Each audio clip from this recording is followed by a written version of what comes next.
Hi there, I'm the _twig, and I like analysing game rules.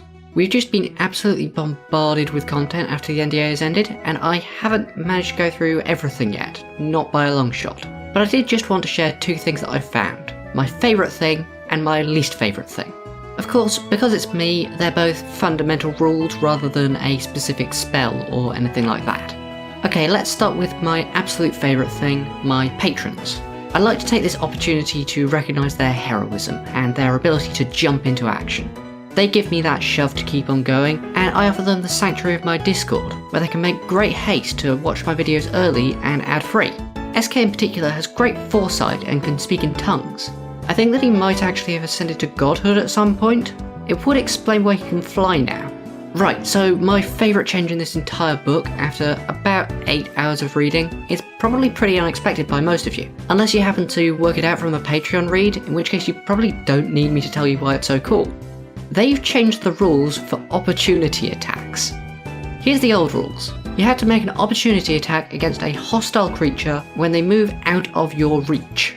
It works fine. What more could you ask for? Well, here are the new rules. You can now make an opportunity attack against a creature you can see. They don't actually have to be hostile.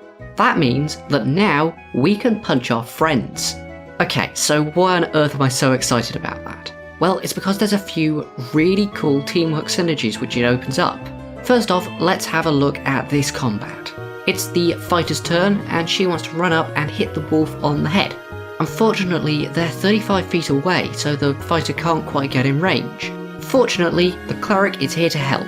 The fighter will use her first 5 feet of movement to step diagonally into the cleric's reach, and then leave it. Because she left the cleric's reach, and the cleric can see her, the cleric can make an opportunity attack and use the shove part of the unarmed strike. The fighter can then choose to fail the save, and effectively get a 5 feet boost, meaning that they are now close enough to reach the wolf. The cleric just used their reaction in the first round of combat to give the fighter a full attack action. Okay, let's now have the party level up to 4. The cleric has picked up Warcaster. The fighter is starting this combat on very low health, they only have 10 left. Fortunately, Warcaster says that when a creature provokes an opportunity attack from you by leaving your reach, you can instead cast a 1-action single target spell on it.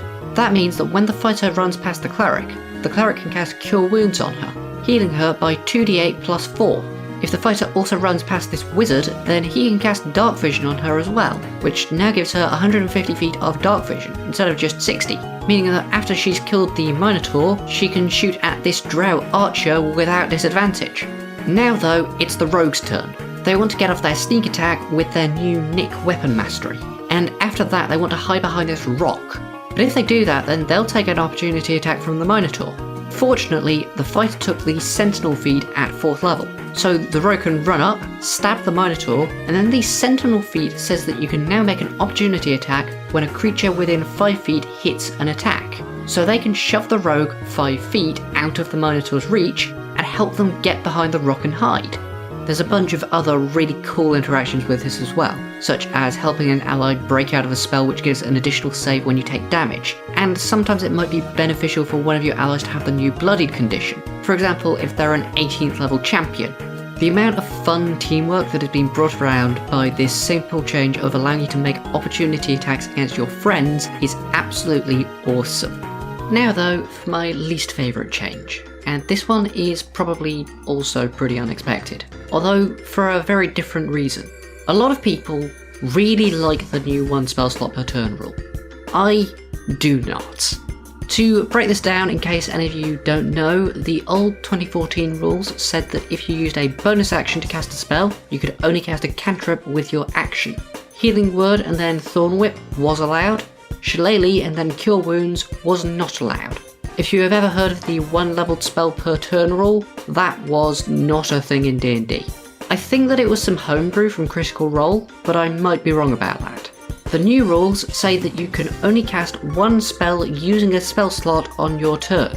At first glance, this is just that 1 leveled spell per turn rule. Shillelagh and then Cure Wounds is now allowed. If that's what it was though, I would be very happy with it. Unfortunately, there are a lot of features which allow you to cast a spell without using a spell slot. For example, the Ranger gets several free casts of Hunter's Mark every day. They can free cast a first level Hunter's Mark, and then cast another spell using a spell slot, like the 3rd level Conjure Barrage, doing 5d8 AoE damage with no friendly fire. If they're a hunter, they might cast Hunter's Mark just to learn the resistances of the enemy using Hunter's Law, and then drop concentration and cast Summon Fey instead, which now has a fly speed.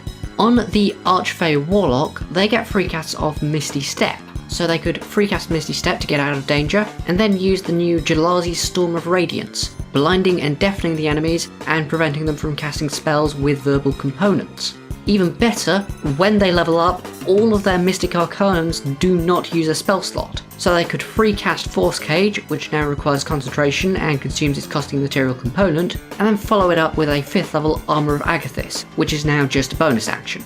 I'm extremely happy with both of those spell changes, by the way. Like, really, really happy. There's a ton of other things that trigger this too, like Cleric's Divine Intervention or Glamour Bard's Mantle of Majesty, but I think that the worst offender, by far, is the fact that spell scrolls exist. Any caster or a thief rogue can just make a bunch of spell scrolls of whatever their favourite bonus action spell is to just entirely ignore this rule, and I think that that absolutely sucks. Essentially, what they've done is they've made the 1 leveled spell per turn rule, and then left this massive gaping loophole to just avoid it. Even worse though, it's not an immediately obvious loophole. If it stated, there are some features which allow you to cast a spell without spending a spell slot, and they ignore this rule, then that would be more acceptable to me.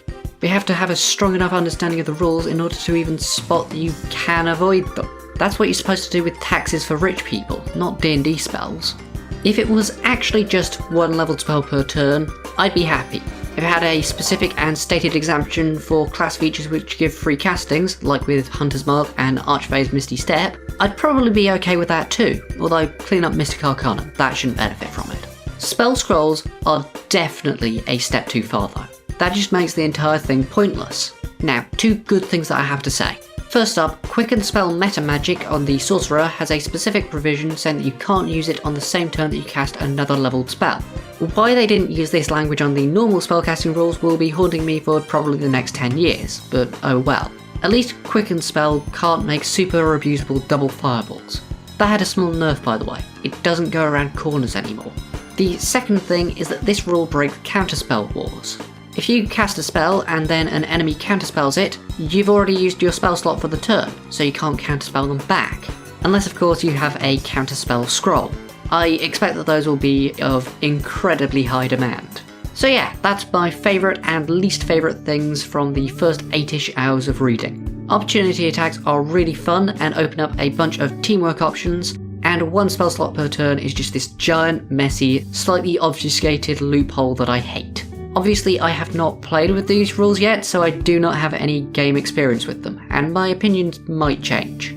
I'm going to start off by running everything completely raw and PHB only, with the exceptions of crafting and dyeing, which I have homebrew for that I like too much to give up, and I'll be allowing custom backgrounds so I don't have a party of criminals and entertainers. What do you guys want to see videos on? I'm probably not in the best position to do a full rundown of all spells or anything like that, thanks to living over 3,500 miles from Gen Con. I'm also having to dig through other people's content, and then I'm having to transcribe it. I do have plans for a video on all of the changes to 2-weapon fighting and the light weapon property, but I want to go really in depth with that, so I'll probably not be doing it for a month or so. Subscribe so you don't miss that, and why not share this video with your party so you can have fun pushing and buffing each other with your opportunity attacks. Bye!